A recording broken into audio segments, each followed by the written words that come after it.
Please give a CCBC welcome to Cheryl Wood.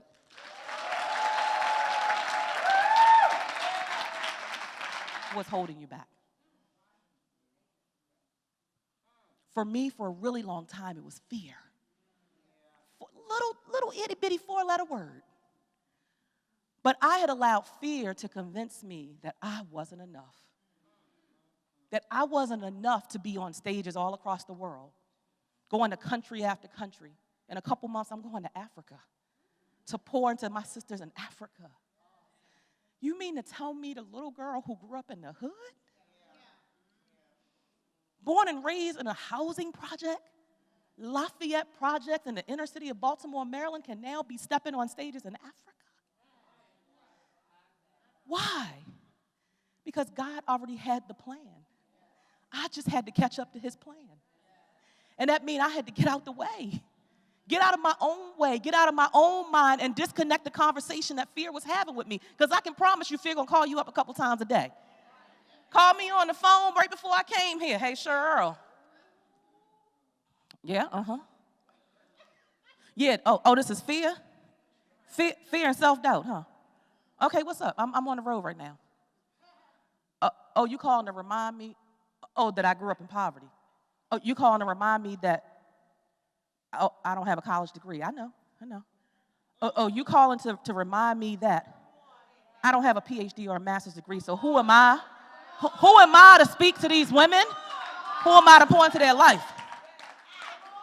You calling to remind me that I'm the product of a single-parent household.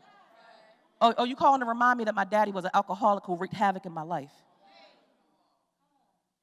And why do I think I'm good enough? Well, look at here. Let me tell you something. I got to go. Because there's some folks that's waiting on me, and I don't have time to entertain this conversation right now. You gonna call me back? Same time, same place tomorrow?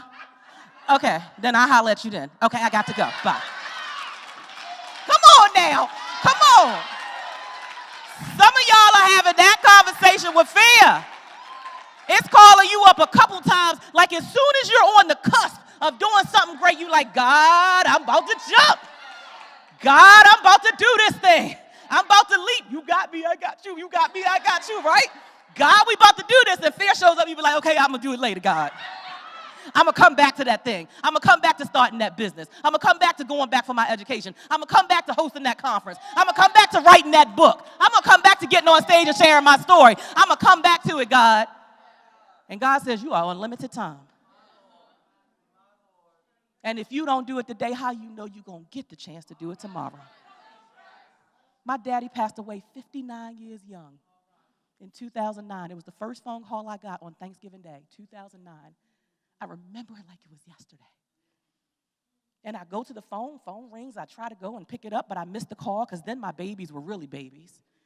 And I'm getting them ready because we're the family that goes to everybody else's house and eat. Don't judge us. And so we're getting ourselves together to go sit our feet under somebody else's table. But we do bring paper plates and paper cups. I'm just saying, don't judge us.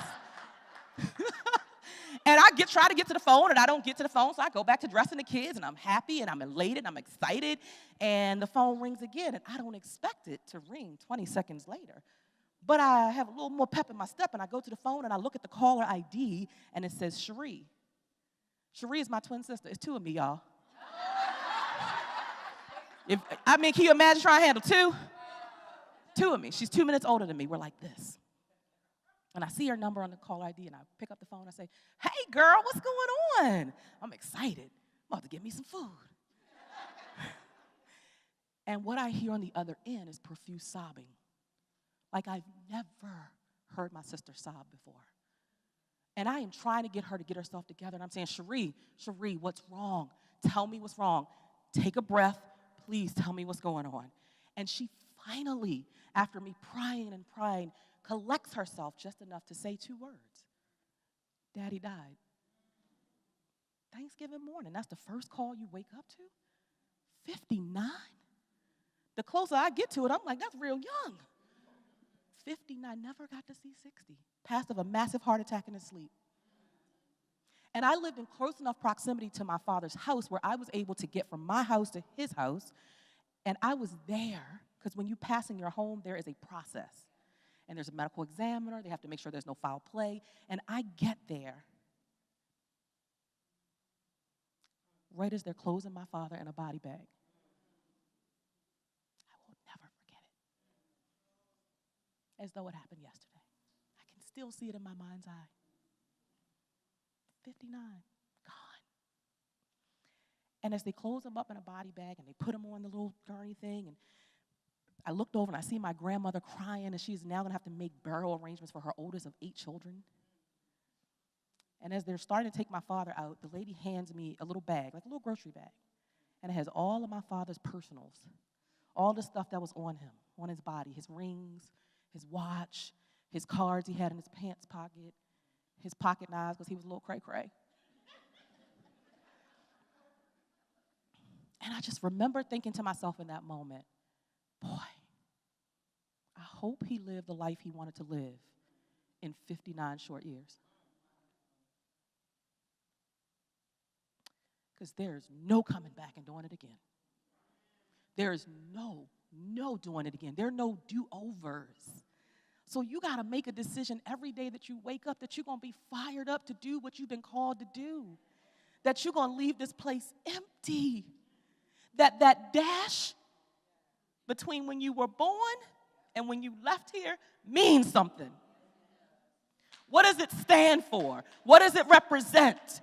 What did you do with your life? What was the legacy that you created? Who were the lives that you touched and impacted? Who did you inspire? How amazing were you willing to be? And that means you got to dare to be amazing.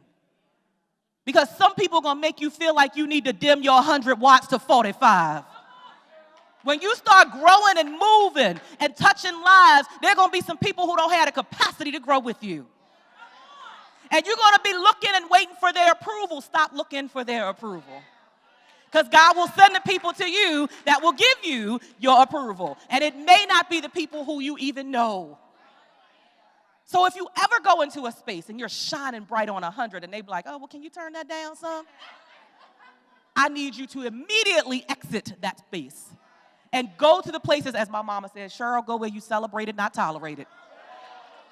Period. Period.